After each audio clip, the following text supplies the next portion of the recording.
cyangwa se uri kuvuga ngo Imana imbabarira iki, Imana imbabarira iki, ubu uri gusa nk'utema ishami ariko rizongera kandi rikagira gute, rigashibuka. Ugomba gufata umwanzuro wo kuvuga ngo nakoraga iki, ariko ugafata umwanzuro wo kukirandura.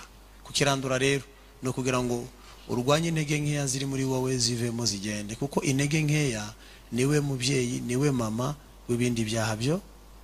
Nta muntu ukora ibyaha adafite intege nkeya. Umuntu akora ibyaha kubera ko afite intege nkeya. Rero urwana ni kurwana, nicyo cyaha gikomeye. Hanyuma mu magambo nababwiriza ababwira, reka mbabwire yuko kutegera Imana ni nicyo cyaha nanone gikomeye. Muranyumva? Kutabana n'Imana. Kandi kwegera Imana ndimo ndababwira, ntimugacungire kuri kuwa kane. Gahunda yo kuwa kane ya hano yo kwirirwamo, gahunda ya nibature ni nziza. Kuza kwirirwamo ni byiza. Kuza mu materaniro mukora hano 3 yo ku cyumweru ni byiza. Amasengesho ya korari ni meza. Mwitoze